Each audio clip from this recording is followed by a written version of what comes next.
Nous savons maintenant comment obtenir des informations via l'API. Nous allons voir comment les nettoyer pour les injecter dans un autre Dolibar. Pour rappel, notre contexte est le suivant. John a rencontré des représentants des sociétés Cocopelli et Action qu'il a déjà remplis dans son Dolibar personnel et qu'il souhaite transférer dans celui professionnel. Nous allons donc dans le Dolibar personnel de John. Comme son installation est en local, l'accès se fait via une adresse IP et un port. Dans notre cas, 192.168.1.18.8300. Une fois connecté, nous allons dans le module API pour retrouver l'adresse de l'Explorer. Comme nous pouvons le constater, il est inscrit localhost devant le chemin de l'Explorer. Le lien ne fonctionne donc pas. Et cela va nous poser problème car toutes les requêtes que nous allons effectuer comme dans la vidéo précédente n'aboutiront pas. En effet, la machine sur laquelle nous utilisons l'Explorer d'API envoie une requête à Dolibar. Dans notre cas, notre Dolibar est sur un autre ordinateur que celui avec lequel j'enregistre cette vidéo. Pour corriger ce problème, il faut modifier la configuration du Dolibar. Celui-ci est installé avec Docker dans notre cas. Il nous faut donc entrer dans notre container. En effet, il faut comprendre qu'un container Docker est comme un ordinateur dans votre ordinateur. Il dispose donc d'un terminal permettant de taper des commandes.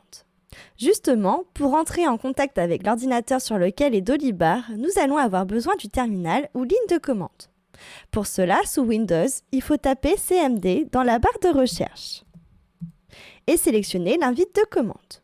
Nous allons utiliser la commande SSH pour contacter l'utilisateur Ostropé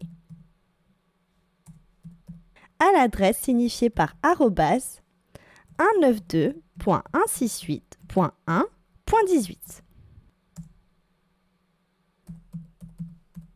Nous sommes maintenant dans l'ordinateur où est installé notre Dolibar. Comme ce dernier est installé avec Docker, nous tapons Docker PS pour obtenir la liste des conteneurs actifs. Docker étant l'outil ou le logiciel et PS la commande qu'il doit effectuer. Ici, nous demandons les processus avec PS. Nous voyons que sur cet ordinateur, le logiciel Docker fait tourner 4 processus ou containers.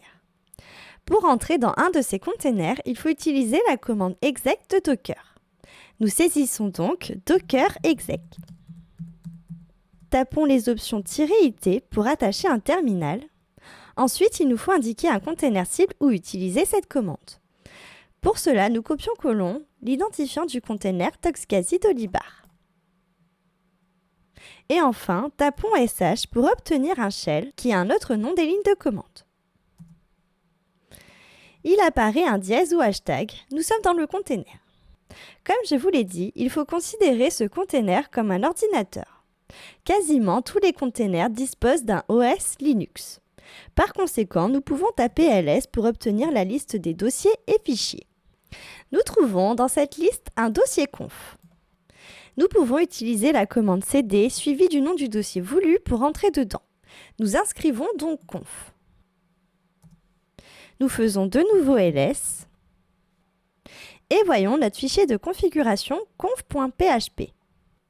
Pour le modifier, il faut utiliser la commande nano suivie du nom du fichier. Cela ouvre notre fichier et nous pouvons y effectuer des modifications. Si le conteneur vous dit que nano est inconnu, il vous faut taper apt install nano. Comme nous voyons, il est déjà dans sa version la plus récente dans le container. Nous retournons dans notre fichier conf.php. Pour modifier la valeur de la variable $Dolibar main URL root, il faut remplacer localhost par l'adresse de notre machine et le port de l'application Dolibar, soit 192.168.1.18.2.8300. Une fois cela effectué, nous pouvons retourner sur Dolibar pour désactiver et réactiver le module, ce qui provoquera la réécriture des fichiers du module. Nous allons dans les réglages et pouvons maintenant cliquer sur le lien qui fonctionne ainsi que les requêtes que nous allons effectuer maintenant. Nous allons dans Third Parties et Get pour récupérer les tiers Cocopelli et Action. Nous saisissons donc dans le champ SQL Filter, parenthèse, nom, like, guillemets simple, Cocopelli, fermez le guillemet, fermez la parenthèse, or, parenthèse, nom, like, guillemet simple, action, fermez le guillemet, fermez la parenthèse. Puis nous cliquons sur Try it tout. Maintenant, il nous faut récupérer uniquement les champs qui nous intéressent.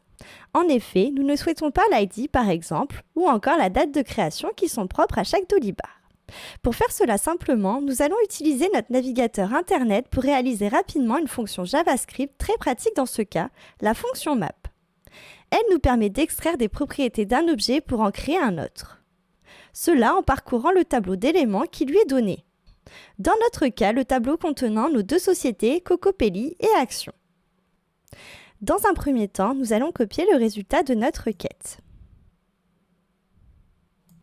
Puis nous allons ouvrir la console JavaScript de notre navigateur. Pour cela, sur la page Internet, nous faisons clic droit, puis Inspecter. Et trouvons l'onglet Console. Dans le champ de saisie, nous tapons let pour dire que nous déclarons une variable, puis res pour lui donner un nom. Ensuite, nous tapons égal et collons notre résultat pour assigner à notre variable une valeur, en l'occurrence le résultat de notre requête. Puis nous tapons sur Entrée. Nous tapons maintenant console.log entre parenthèses res pour afficher l'objet informatique contenant notre résultat. Nous pouvons constater que la colorisation de ce que nous obtenons n'est pas la même qu'au-dessus. En effet, le résultat de notre requête à l'API est une chaîne de caractères, alors que le résultat de notre console.log entre parenthèses res est un objet qui est un tableau. Sur ce tableau, nous pouvons effectuer notre fonction map afin d'extraire les propriétés voulues. Nous allons donc inscrire dans la console let new object pour stocker notre nouvel objet avec les propriétés extraites. Puis égal res.map, parenthèse.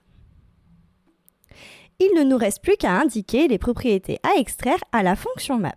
Pour cela, nous inscrivons dans les parenthèses, parenthèse ouvrante, accolade ouvrante, accolade fermante, parenthèse fermante, flèche, parenthèse ouvrante, accolade fermante, parenthèse fermante.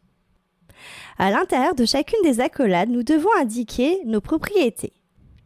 Disons que nous souhaitons récupérer les propriétés name, adresse, zip, tone, phone, email et sirène. Nous les copions et les collons dans l'autre accolade. Puis nous tapons sur Entrée. Nous saisissons maintenant console.log new object dans la console pour voir le résultat de la fonction map.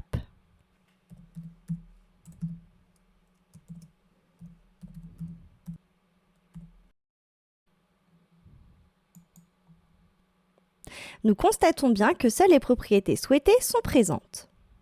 Il nous faut maintenant transformer notre objet informatique en chaîne de caractères pour utiliser l'API avec la requête POST. Pour cela, nous saisissons dans la console console.log json.stringify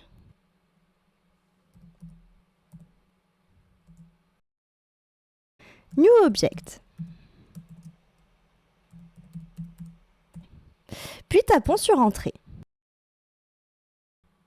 Nous copions le résultat, puis retournons sur le Dolibar professionnel de John pour utiliser la requête POST afin d'envoyer nos tiers à Dolibar.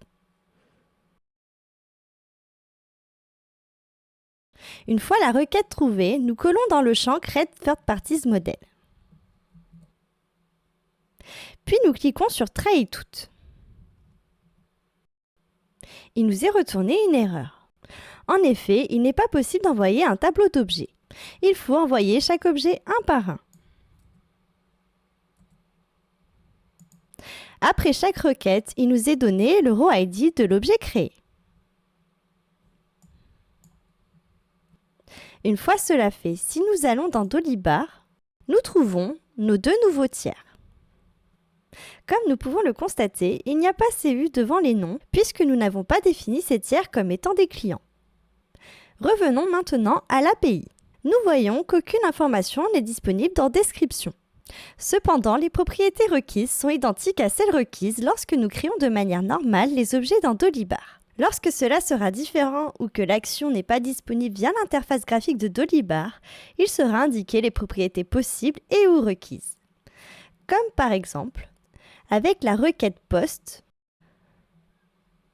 Product ID pour Chas Price. Ici. Passons maintenant à une requête PUT. Disons que nous allons changer le téléphone de notre nouveau tiers action.